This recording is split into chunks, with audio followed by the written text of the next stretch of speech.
Breaking the gray.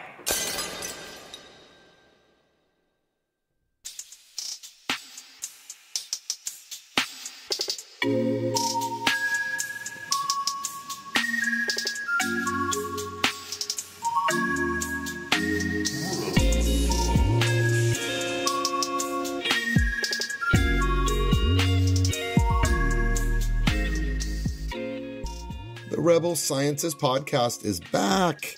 On today's episode, Sarah's going to talk about time and our body's chronobiology.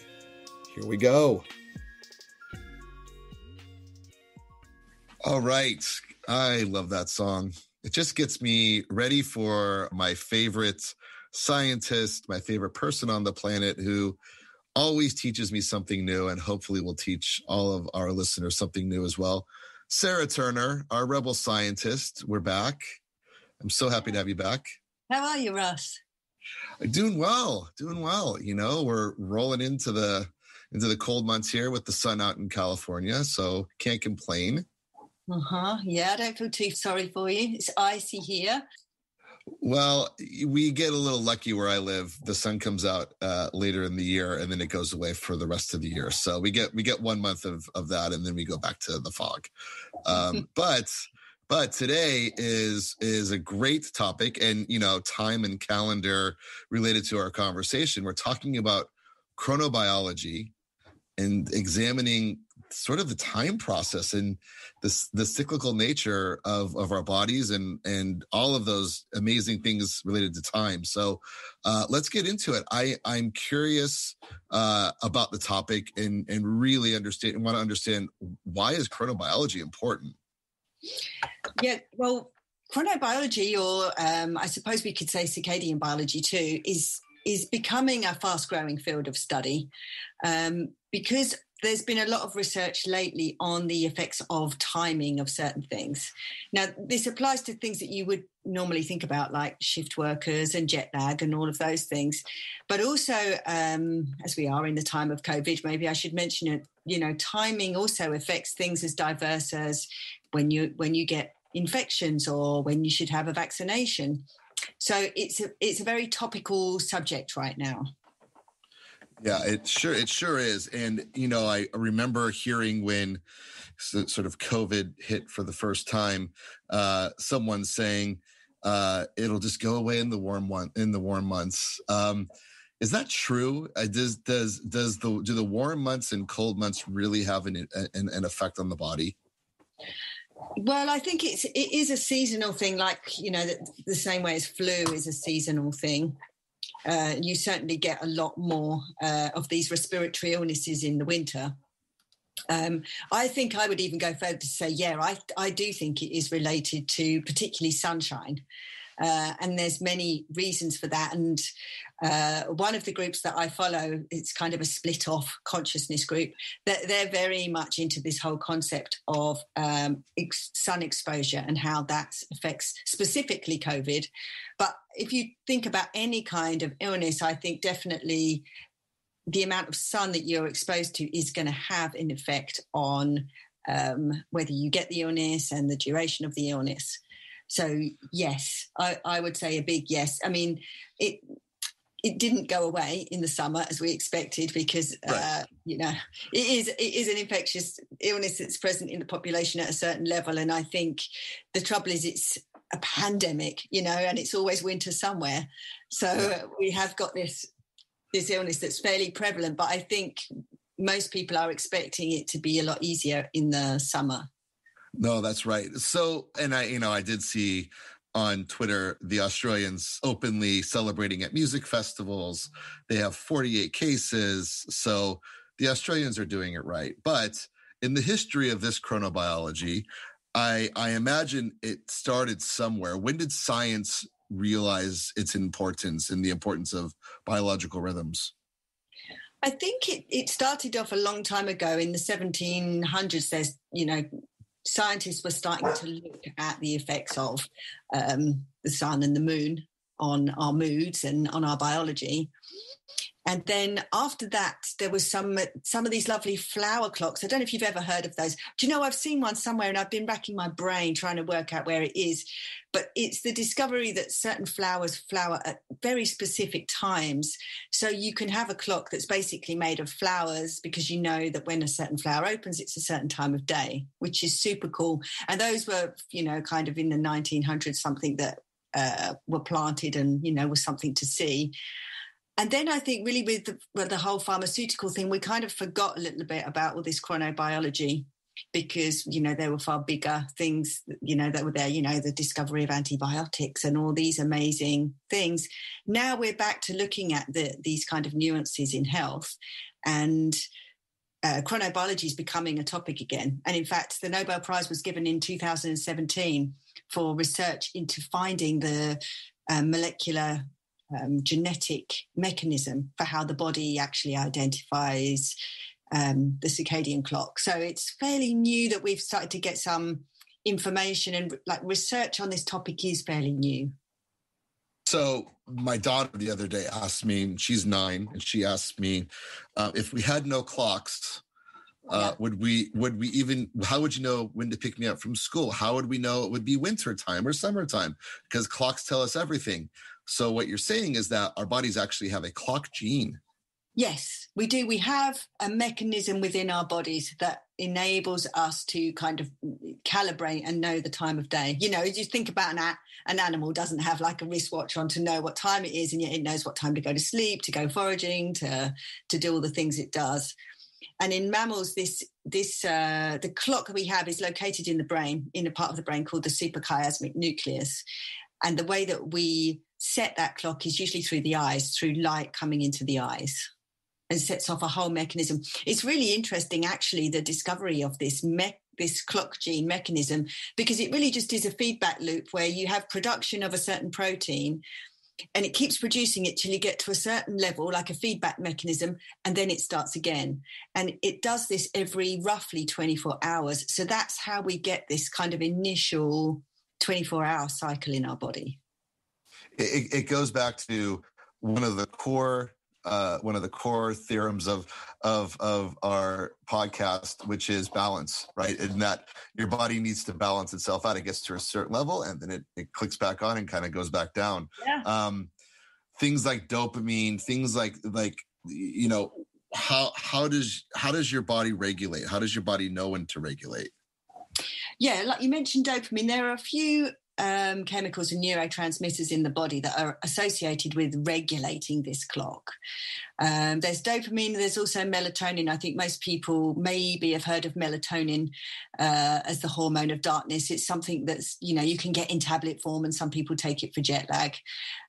Melatonin is a molecule that actually has a lot of uses in the body, but one of them is kind of in training and modulating this clock we have. And it's actually made in the early hours of the morning and is cued by our, when we see the morning sunrise actually in red light. We're going back to that. I know I'm always banging on about sunrise, but this, hormones are made in response to cues from the environment. So when we talk about balance, what we're really talking about is balance with the environment that we're currently in, so that our bodies are in harmony, or we know where we are on the planet, if you like, so that we can respond appropriately. And certain hormone signals in our bodies trigger this, but they're responding to cues from the external environment. Yeah, that's incredibly interesting, because as you've mentioned before, it's about balance, but it's really about this quantitative measure as well, and understanding your specific body. Are there ways that a normal everyday Joe like me can actually measure these levels in our body? And if I know them, what can I do about them? Measure like the chemistry of it, do you mean? Yeah, the chemistry of it, like my dopamine levels and if I know the information, do I know that because I'm lower here and there that I can take melatonin? Are there things that I can do to sort of measure those levels to know that I'm higher or lower in some of those areas. I see. Well, you can, of course, you can get blood panels for all of these things. And I know, certain people who are extreme in the biohacker field, they are doing these blood panels on a weekly or monthly basis and then acting accordingly. But for us regular Joes, maybe, it's not necessary to have that information so much as your own subjective feeling, Are you constantly exhausted? Well, there you go. There's your measure that perhaps your circadian biology is a little bit out of whack. Are you always getting infections? There are more probably direct feedback that the body gives you, that you don't necessarily need to measure it. Measuring sleep is always a good one, because if we're talking about having circadian biology, that always goes back to, are you getting enough sleep, and are you sleeping at the right time? It's not just enough that you have 8 hours sleep every 24 hours. You want to make sure that you're having your best sleep between the hours of like 10 p.m. and midnight, so there are things that you can do where you can definitely then get a subjective experiences of, do I feel better from doing these things? Yeah. And I'm curious your personal experience here. So you've mentioned you lived in Santa Cruz. Mm-hmm. You were just recently in Finland. You were in Amsterdam. That there has to be something that you're personally doing to kind of, keep your circadian clock going. How do you do it? Well, your circadian clock is really cued, like I say, by your environment. Like, you need to give your body the information. And the way you give your body the information from the environment is basically being outside in it and living according to the environment that you're in. So, if you're in, like you say, if I'm in California, I'm making sure I'm swimming in the sea in California. I'm making sure that I'm eating foods that are grown in California. Because this is an interesting thing that maybe people don't think about, is food also has information about the environment that your body uses. So if I'm eating an avocado that's grown in California, that it contains the photons of light that, this piece of fruit was grown in California. That enables my body to know where it is on the planet and to set itself in that space in time. So here, while I'm in England, for example, I'm not quaffing avocados and things like that. I'm, it's root vegetables, it's that time of year in England, we're eating Brussels sprouts and cabbage and potatoes and those things. I'm also getting up with sunlight. I'm also getting outside for at least a couple of hours a day. So there are various cues from your environment that your body needs to set its circadian clock. And I think the most important thing is obviously light. And I know we have spoke before when we did our little session on blue light toxicity about how you can mess the clock up in that way. So it's all about, as much as possible, being in your natural environment and giving your body the cues from the environment. Yeah, we did talk about this in our in our gut health section, and I think it's really important because now we're seeing it in as it impacts our body and our clock. I know so many people that they drink their juice every morning, and the oranges always aren't from the areas where they're from. But it is important to stay local with your foods. Then and your body does need those carbohydrates from those root vegetables. It sounds like the balance really comes more from balancing out your diet throughout an entire year around seasonality as well. Yeah, seasonality I think is crucial. And also when we did the talk about the gut, we talked a lot about bacteria and need to have good bacteria. But also now there's some really interesting research that gut bacteria also play a part in regulating time in our bodies, because we have this master clock in our head that we've talked about, that this suprachiasmatic nucleus, and it does its thing on a cycle. But we also have peripheral clocks in all the organs of our bodies, including the gut. And now there's some really interesting evidence that actually bacteria play a part in that, that they actually also regulate those peripheral clocks in our bodies, which is, again, just another reason why we need to look after our gut, make sure we're eating the right bacteria. And the bacteria will also tell us where we are on the planet, because you get certain bacteria in certain places. So that's another way that you can kind of tell your body, where you are, what time it is, what season, and what then the body needs to do. So then how does it affect the immune system and the lymphatic system? So the immune system is also under control of clocks. And this is a fairly new area of study that, is starting to blossom. And I was recently last week on a webinar all about this, looking at how the immune system is totally yoked to times and these peripheral clocks. And there was this really interesting study that was done in a hospital, something ridiculous like 500,000 data points, because basically they'd recorded everybody going in and out of the hospital. And because the hospital is so regimented, people do things at certain times. You have the morning shift with the nurses, you have the afternoon shift. And so they know exactly when people are given their medications and when they're seen and what the outcome is. And there was a huge effect, actually, of timing of taking drugs, for example. And this is all to do with how the immune system works and how the immune system is doing different things at different times. And it made such a difference to the outcome that it's launched a whole new other study about how hospitals can change their routines to accommodate the patient rather than to accommodate the staff's shifts.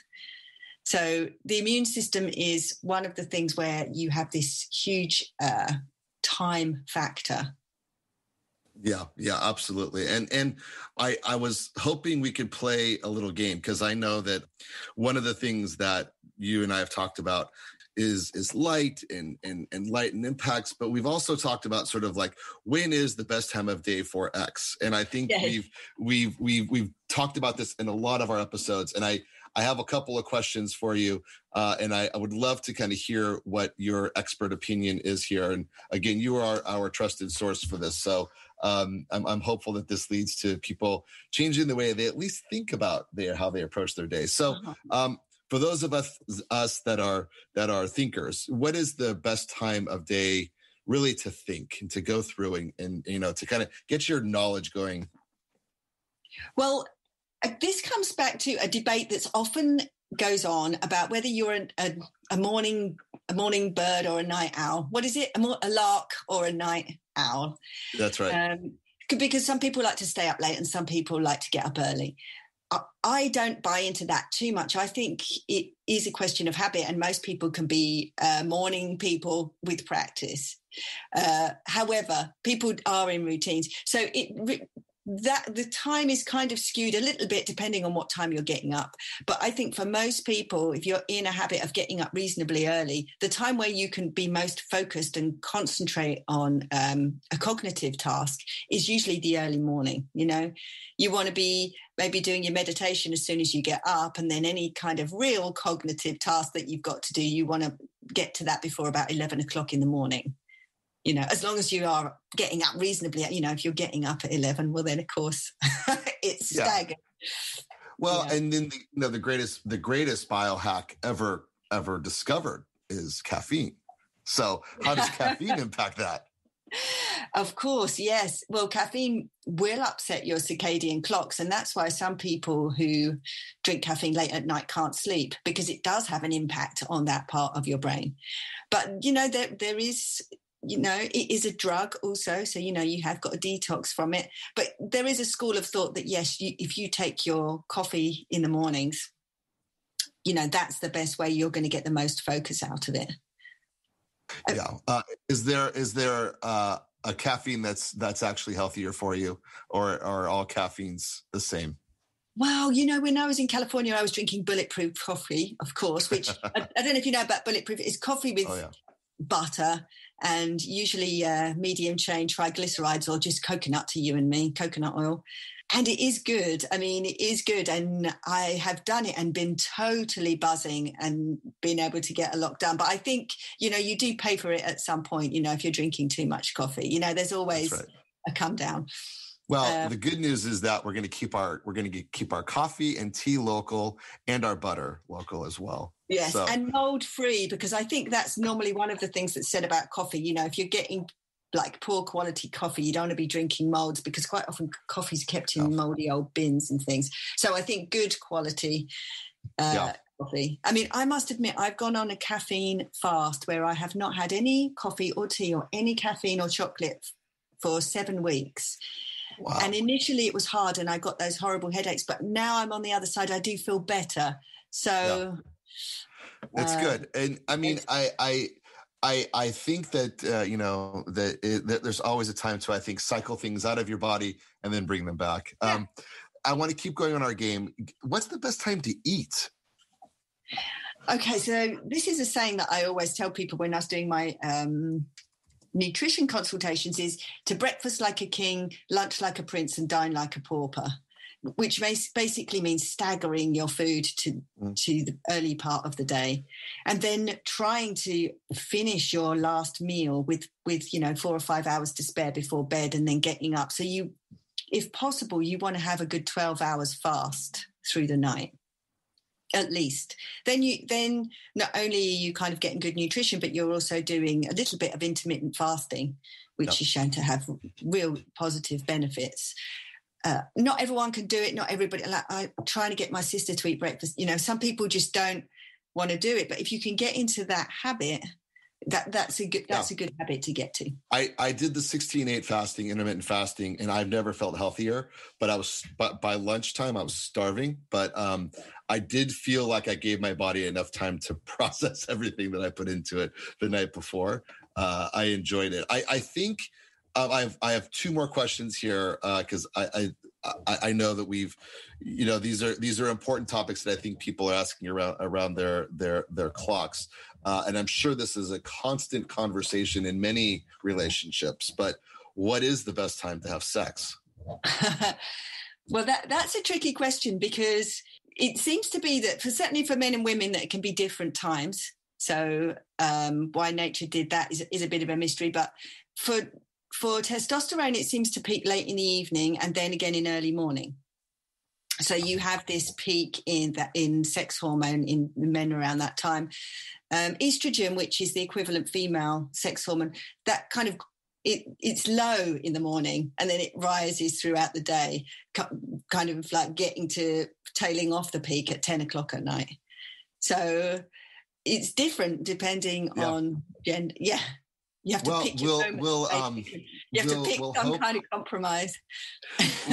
We'll hope that dating apps don't start asking for hormone tests to determine, when is their peak hormone levels for time of day for sex, because there'll be a lot of people that just won't match there. So, but it is definitely an important thing that I think a lot of people ask, and important to know. The last one here, and thank you for giving us all this information. Since we are kind of in this vaccination mode, what is the best time to have a vaccination? Yes, very, very controversial subject, the vaccination subject. We're here in the UK. We did the first one today to great applause. Probably not. That's a discussion again for another day, whether you should even have it at all. But if you're going to have a vaccination, it does seem that time of day does have a big effect. And so to have it in the morning rather than the afternoon is a better idea because of how the immune system works and how you're producing antibodies throughout the day. So, I mean, there was a really interesting paper that found, like with the flu vaccination, that if you had it in the morning and you didn't give any of the afternoons, you could possibly save like thousands of deaths each year, claim the researchers, just because of the way the body responds to the vaccination. So, and this is, we're talking about vaccination, but that also goes with, when you are liable to get these illnesses and how you get over them. But yeah, it's a subject that we will discuss maybe another time, the whole vaccination debate. Absolutely. Just to kind of put a bow on this topic, because this is yet another fascinating topic that could go on for hours and hours and hours. What are the symptoms of being out of balance? I think it's good for people to know when they have to re-regulate and some of maybe the practical things there. Well, really, it's now something that your circadian biology and your chronobiology and how you're using time, it's something that's beginning to be recognized as implemented in almost all kind of long-term chronic conditions. People who've got any kind of long-term chronic conditions should start to question whether or not they are paying attention to when they're doing things. So, if you are suffering from chronic tiredness or any of these things, very simply, you can follow just Go to bed at the same time every night. Make sure you're getting your 8 hours sleep. Try to make sure you're getting your deep sleep between 10 and 12.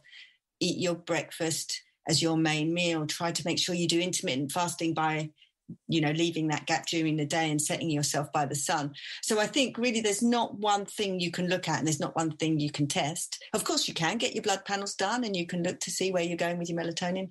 But I think it's got to the stage now where it's, it's implemented in almost all long-term conditions. So it's certainly not going to do you any harm to do like a quick checkup of your circadian biology and your chronobiology. Yeah, it is an incredibly fascinating topic. And as we get better at being able to identify, not just from what our body is telling us, but actually knowing knowing the numbers behind that, it'll give us much more in terms of our empowerment to do something about it. So I am greatly appreciative. Thank you. There's so much more here, and maybe we need to come back to this at a different time. No pun intended. But we are going to move from today's conversation from biology to consciousness. And next week, we're going to touch on consciousness and psychological alchemy. Very, very thought-provoking topics. Yes, we're moving more into personal development, maybe more into something a little bit more esoteric. Yes. And, understanding ourselves in new ways. And I think for people that don't meditate, people that don't do yoga, people that are constantly locked into their brains of what happened and what's going to happen, it's a good opportunity, I think, for those people to listen and perk up and learn something new. Yeah, you're right. It's an alternative way of thinking. So, yeah, I'm looking forward to that. 30 minutes. I mean, we're not asking much. We just say 30 minutes. Give us a little bit of your time, and then we'll give you a heck of a lot more in that 30 minutes than you expected. So I appreciate it yet again. You are a fascinating, amazing human being, and we love you so much for giving us your time, and we will talk soon. Thank you so much, Sarah. Have a wonderful rest of your day. Oh, thank you, Russ. You too. Take care. Take care.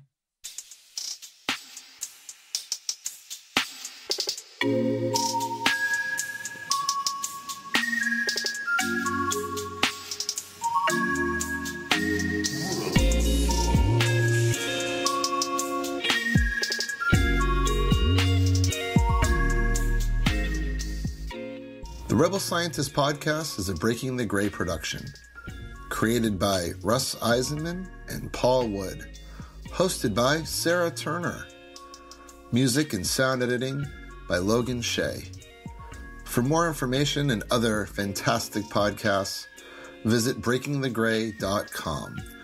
That's gray with an E. breakingthegray.com.